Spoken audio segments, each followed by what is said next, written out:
The sleeping giant awakens. The Galactic Council chambers hummed with the quiet efficiency of 1,000 civilizations working in harmony. Ambassador Theclon of the Ethereal Dominion reviewed the quarterly reports with practiced indifference. His crystalline form pulsed with soft blue light as he processed data streams from across the galaxy. Trade routes were stable. Conflicts were minimal. The great machine of galactic civilization continued its steady march toward perfection. Then he reached the file marked Sol System, Sector 7739B. Barbaric, he muttered, his voice resonating like wind chimes in a storm. The report painted a picture of a species so violent they had turned their own planet into a weapon testing ground. 2 world wars within a century. Nuclear weapons used against their own kind. Constant conflicts over resources, ideology, and territory. The humans of Earth were classified as a Grade F civilization, barely worth monitoring. Across the chamber, War Prime Calders of the Zephyrian Collective flexed his 6 arms as he studied the same reports. His insectoid features remained expressionless, but his mandibles clicked with amusement. The Zephyrians had built their empire on controlled aggression and military precision. They understood violence, but human violence seemed chaotic and wasteful. They fight without honor. Calders transmitted through his neural implant to his second-in-command. No strategy beyond destruction. No code beyond survival. They are animals wearing the mask of intelligence. The assessment was unanimous among the Council's species. Humans were violent, unpredictable, and ultimately irrelevant. Their solar system sat at the edge of explored space, far from any important trade routes or strategic resources. Let them fight among themselves until they destroyed their own world. The galaxy had more important matters to attend to. That was the Council's greatest mistake. Captain Elena Vasquez stood before the viewing port of Luna Station, watching Earth turn slowly in the void. At 42, she had already served in 3 colonial wars and commanded more starships than any officer in the United Earth Navy. Her dark eyes reflected the blue marble of home, but her expression was granite hard with purpose. Behind her, Admiral Chen briefed the assembled officers on humanity's darkest hour. New Geneva is gone, Admiral Chen said, his voice steady despite the weight of his words. 17,000 colonists. Men, women, children. The Zephyrian harvest ships took everything. The buildings, the machinery, even the people themselves. Our scouts found nothing but an empty crater where our colony used to be. The briefing room fell silent. New Geneva had been humanity's most successful extrasolar colony, a beacon of hope for a species finally reaching toward the stars. The Zephyrians had wiped it from existence in less than 6 hours. This wasn't random piracy, Chen continued. Intelligence indicates the Zephyrians have been systematically harvesting human colonies for the past 2 years. They view us as a renewable resource. Our technology is primitive by their standards, but our people. He paused, struggling with the words. Our people have qualities they find useful: physical resilience, adaptability, the ability to work in conditions that would kill most species. Commander Sarah Kim, Alina's tactical officer, spoke up. Sir, what about the Galactic Council? Surely they'll intervene when they learn about the harvesting. Chen's laugh was bitter. The Council knows. They classified it as an internal colonial dispute. As far as they're concerned, we're not advanced enough to deserve protection under galactic law. Elena turned from the viewing port. What are our orders, Admiral? Project Devastator is now active, Chen said, activating a holographic display. The image showed the skeleton of a massive warship under construction in the hidden shipyards of the asteroid belt. This is the UES Devastator. Everything we've learned from captured alien technology, every innovation our scientists have developed, every lesson we've learned from 1,000 years of human warfare. It's all going into this ship. The assembled officers studied the specifications in stunned silence. The Devastator was unlike anything humanity had ever built. Where alien ships were elegant and streamlined, The Devastator was a brutal monument to human engineering. Armor thick enough to stop asteroid impacts, weapons systems that could crack moons, redundant systems built on redundant systems, because humans had learned that when you're outgunned and outnumbered, the ship that keeps fighting longest wins. Your mission, Chen continued, looking directly at Alina, is to take the Devastator into Zephyrian space and make them understand that humanity is not livestock to be harvested. You will recover our people and make it clear that Earth will not tolerate attacks on human colonies. Alina nodded. Rules of engagement, sir. There are no rules in space, Captain. You have complete discretion. Bring our people home. 6 months later, the UES Devastator dropped out of hyperspace at the edge of the Kepler system. Alina stood on the bridge, watching the tactical display populate with targets. 3 Zephyrian harvest ships hung in orbit around the 4th planet, their hulls distended with stolen cargo. Somewhere in those ships were the survivors of 4 human colonies. Captain, reported Lieutenant Torres from the sensor station, I'm reading human life signs aboard all 3 vessels. Approximately 2,000 survivors in total. Alina's hands clenched into fists. 2,000 survivors from 4 colonies that had housed over 50,000 people. The mathematics of genocide were written in the cold data streams of her ship's computers. Commander Kim, open a channel to the Lid Zephyrian vessel. The main screen flickered to life, showing War Captain Vexhai in his command chamber. The Zephyrian's compound eyes studied Alina with the detached interest of a scientist examining an insect. His translation device rendered his chittering speech into perfectly cold English. Human vessel, you are in violation of Zephyrian territorial space. Submit to boarding and surrender your ship for processing. Alina smiled, and it was not a pleasant expression. War Captain Vexhai, this is Captain Alina Vasquez of the United Earth Navy. You are in possession of human civilians taken illegally from sovereign Earth colonies. You will release them immediately and submit to justice under human law. Vexay's mandibles clicked in what Alina's cultural briefings had taught her was Zephyrian laughter. Human law. You speak of law to the Zephyrian collective. Your species has no standing in galactic civilization. You are a resource to be managed, nothing more. I see, Alina said calmly. Commander Kim, please target the War Captain's vessel. Full spread of plasma torpedoes. Captain, Vexhai said, his tone shifting to something resembling concern. You cannot be serious. 1 primitive ship against 3 Zephyrian harvest vessels. Our technology is centuries ahead of yours. Our shields can absorb anything your crude weapons can produce. Alina looked directly into the alien's compound eyes.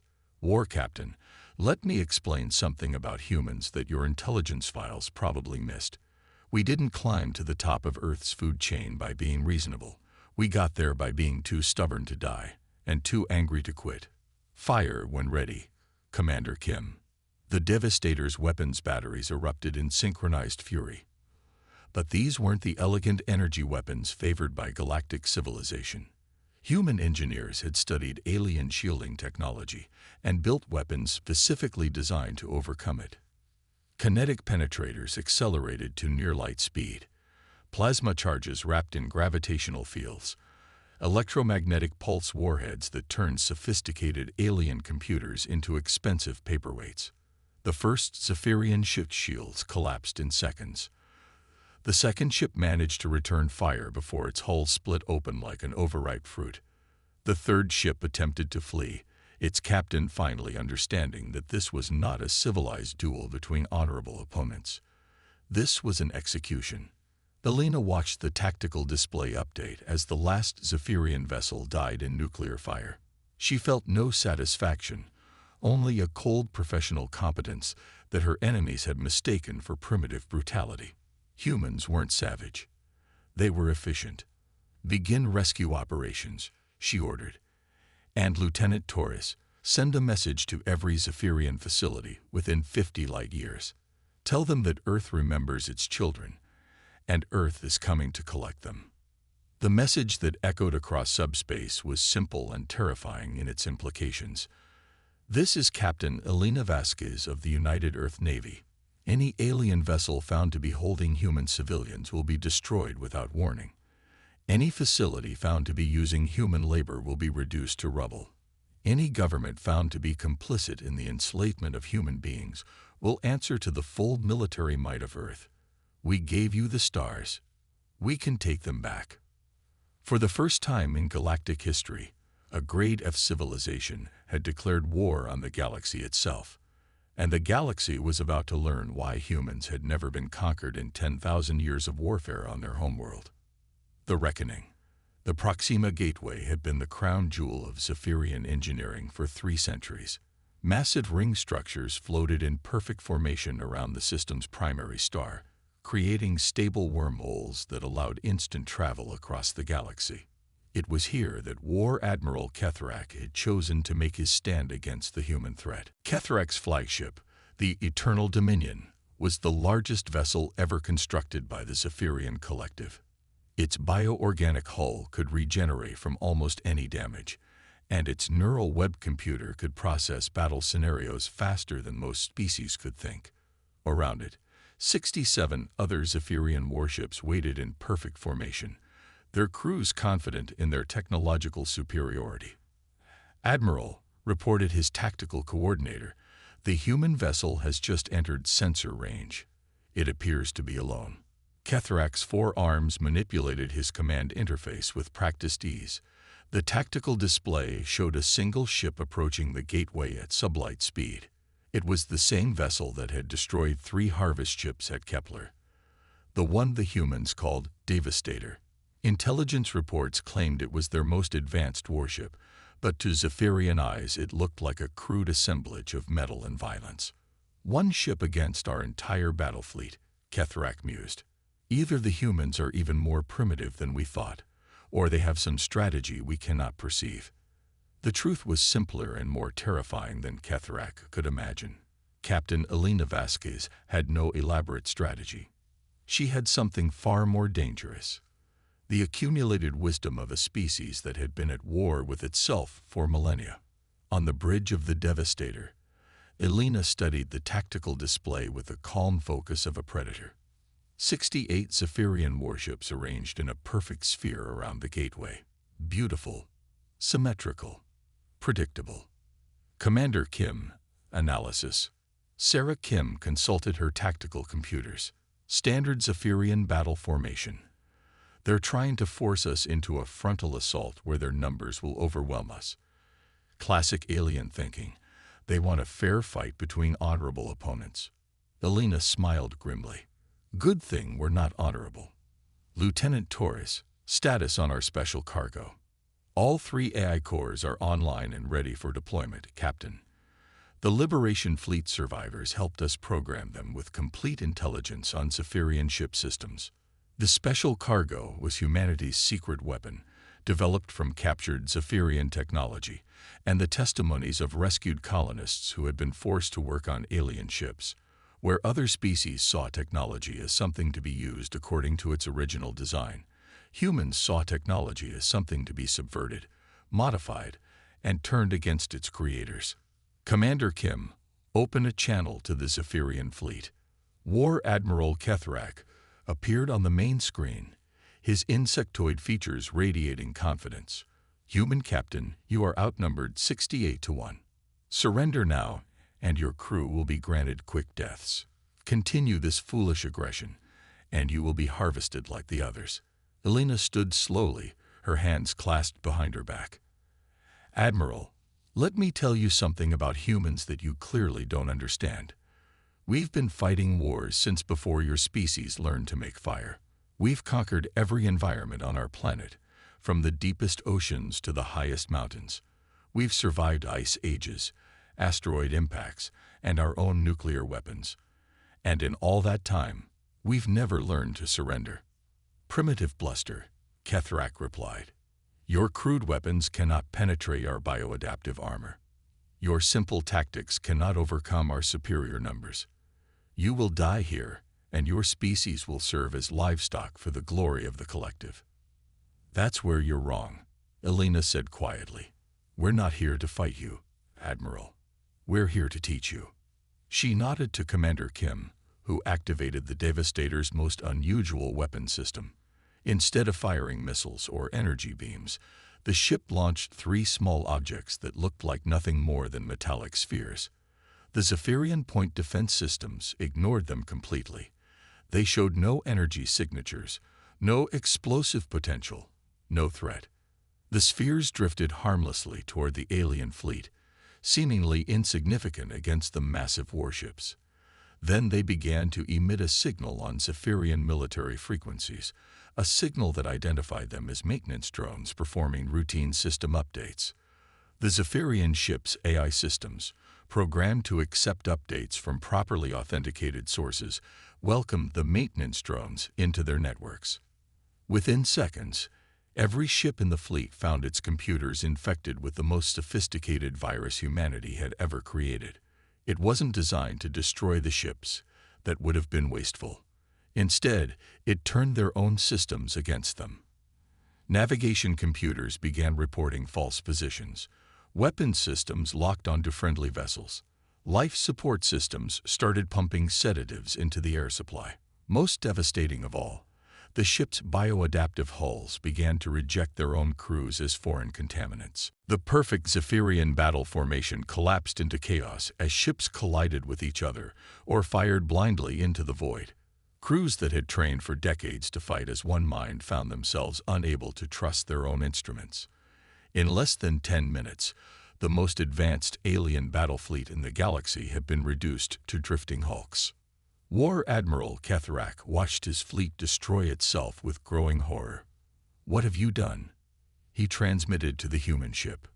Alina's image filled his screen, her expression deadly serious. "We've shown you what happens when you underestimate a species that learned warfare from necessity, not honor. Your people took our civilians because you thought we were weak.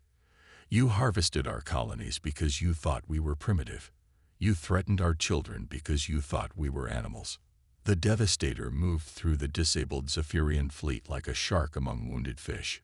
Its boarding pods latched onto ship after ship, human marines storming aboard to secure the vessels and rescue any surviving colonists found in the cargo holds. "But you were wrong about us," Alina continued. "We're not violent because we're savage. We're violent because we learned 10,000 years ago that sometimes violence is the only language that bullies understand. We're not primitive because we lack honor. We're advanced because we've learned that honor is a luxury you can't afford when your family is in danger." She leaned forward, her voice carrying the weight of humanity's long, bloody history.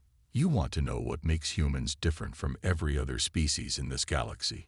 We're the only ones who learned to make war an art form before we learned to make peace.